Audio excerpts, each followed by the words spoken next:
اس کے جیتی ہوئی سیٹوں سے زیادہ نہیں مل سکتی۔ اس لیے ہم نے جو کہ سنی اتحاد کونسل کا فیصلہ پارٹی کو جوائن کیا تھا، جو ایک پراپر ڈیسیجن تھا، صحیح ڈیسیجن تھا، سوچ سمجھ کر کے ہم نے کر دیا تھا، سائن کیا تھا۔ اس وقت کے جو حالات تھے، اس حالات کے مناسبت سے اگر کبھی میں آپ کو سارے فیکٹس بتا دوں کہ کیا کیا ہوا تھا اس وقت سارے پولیٹیکل پارٹی کو جوائن کرنے کے سلسلے میں اور اس پارٹی کو جوائن کرنے میں، سو یہ ایک سنجیدہ اور بہترین اور صحیح فیصلہ تھا جو اس وقت ہم نے کیا تھا، اور ہم اس پہ ابھی بھی قائم ہیں۔ اس لیے ہمیں سپریم کورٹ سے یہ استدعا ہے اور التماس ہے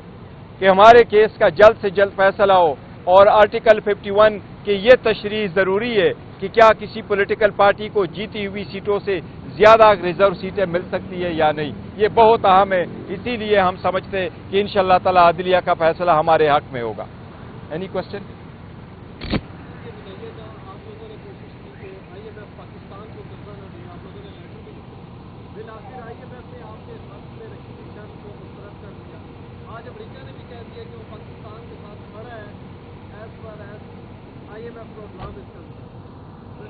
دیکھیں، جو آئی ایم ایف کا لیٹر ہم نے لکھا تھا وہ بڑا کیٹیگوریکل تھا، اس کے کنٹینٹس بڑے کلیئر تھے، اور ہمارے لیٹر میں کہا تو یہ تاثر غلط ہے کہ اس لیٹر میں ہم نے یہ لکھا تھا کہ آپ ایڈ نہ دیں۔ اس لیٹر میں ہم نے لکھا تھا کہ فری فیئر ٹرانسپیرنٹ الیکشن کا وعدہ ان کو یاد کروایا تھا، ان کی ذمہ داریاں یاد کروائی تھی، ان کی کنڈیشنلٹی ان کو یاد کروائی تھی، اور جو ایڈ پاکستان کو ملتا ہے اس کو صحیح جگہ پہ اپنے منصب جو مصرف ہے اس کی جگہ صحیح اس کی ادائیگی، یہ ہم نے ان کو یاد کروایا تھا۔ پی ٹی آئی کے جو کارکنان ہیں انہوں نے امریکہ میں آئی ایم ایف کے دفتر کے باہر مظاہرہ کر کے پاکستان کو مالی امداد نہ دینے اور اگر دی جاتی ہے تو سخت سے سخت ترین شرائط جو ہے وہ نافذ کرنے کا مطالبہ کیا۔ اور دوسرا، آج اسد قیصر صاحب نے بھی اسمبلی میں ایک ایشو ریز کیا ہے کہ ہم اس وقت تک فلسطین کے حق میں قرارداد پیش نہیں ہونے دیں گے جب تک عمران خان صاحب کے حوالے سے قرارداد نہیں۔ دیکھو، میں اس کی تشخیص کرتا ہوں، کل جو قرارداد پیش ہو گئی ہے وہ شور شرابے میں زیادہ تھا۔ اسد قیصر صاحب نے کبھی بھی یہ نہیں کہا ہے کہ ہم فلسطین کے حق میں ریزولوشن کی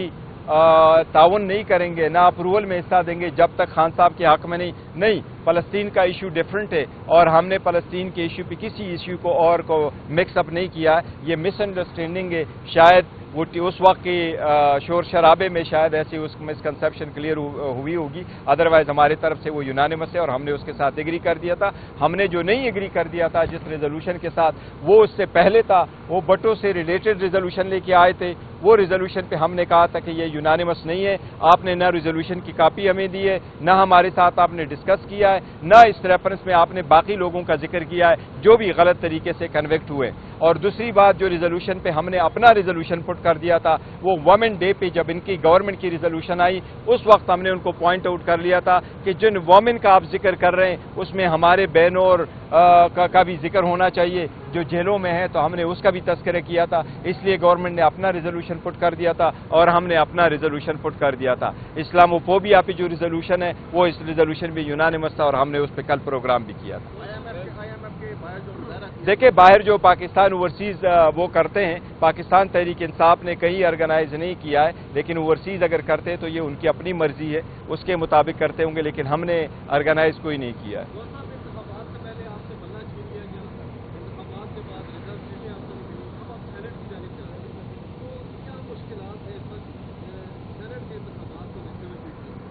دیکھیں،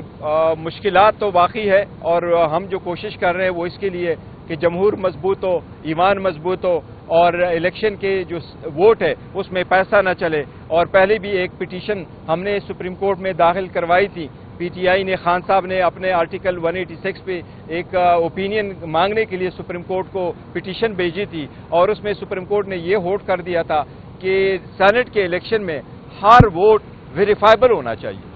جو جس کو ووٹ دے کے آپ سیکریسی ضرور رکھ لیں، لیکن ووٹ ویریفائبل ہونا چاہیے۔ کل اگر کوئی ڈسپیوٹ ہوتا ہے کہ کس نے کس کو ووٹ دیا ہے تو الیکشن کمیشن کے پاس ایسا میکینزم ہونا چاہیے کہ یہ کس کا ووٹ کس طرف غلط ہوا ہے، تاکہ پیسوں کا روک تھام اور ووٹوں کا خرید و فروخت رک جائے۔ تو ابھی بھی ہمارا مطالبہ ہے، سپریم کورٹ سے بھی مطالبہ ہے کہ یہ آپ کی ججمنٹ ہے، اور الیکشن کمیشن سے یہ مطالبہ ہے کہ وہ آپ کے خلاف یہ ججمنٹ دے گئی تھی، آپ کو ڈائریکشن دے گئی تھی، آپ ضرور اس ووٹوں پہ ایک بار کوڈ وہاں لگائیں اور وہ ویریفائبل کرے تاکہ یہ لانگ ٹرم میں یہ پروسیس ہمیشہ کے لیے ختم ہو.